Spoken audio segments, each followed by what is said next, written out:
Now, it is a loan, so it's not a grant, it's not free money. The borrower does eventually have to pay this back, but it's not due and payable until they either sell the property, refinance, or in 30 years, whichever comes first.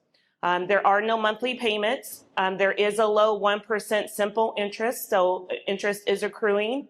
So when they go to pay it back, they pay back what they borrow plus whatever interest has accrued. But again, no monthly payments are required. Our hope is when anyone buys a home is that they build equity. And so our hope is that when it is time for them to pay this back, they have built up enough equity in their home to use the equity to pay it back. And that's what happens for the majority of our borrowers.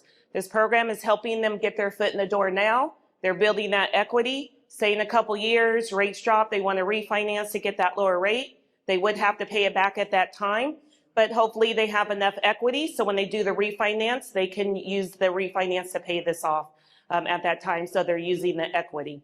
We have our ZIP program as well. That is going to cover closing costs. So what we're saying, in addition to borrowers needing down payment, they also need help with closing costs. So if they have their own money, they can use their money to pay closing costs or work with the realtor to see if they can get the seller to give a credit.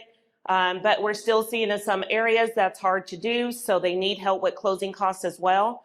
We've had our ZIP program since 2010 as well. Prior to a few years ago, this worked great. But with the rates being a little bit high still, the ZIP program just hasn't been a viable program right now, just because it does have a higher interest rate.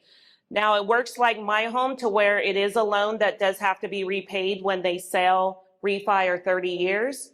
But this one has no interest. That's what ZIP stands for, a zero interest program. But the interest rate on the first mortgage is going to be higher. So with the rates already being high and then this makes it higher, it just hasn't really worked that well for a lot of borrowers. It's a great program. It's just with the higher rates, it's just not working as well as it did in the past. So since we're seeing that borrowers need help with their closing costs as well, we did come out with a new program called My Access. It basically works like ZIP, but we're using taxable mortgage bonds. So right now it has a lower rate than ZIP on that first mortgage. So it's just there to give our lenders options depending on what the market is.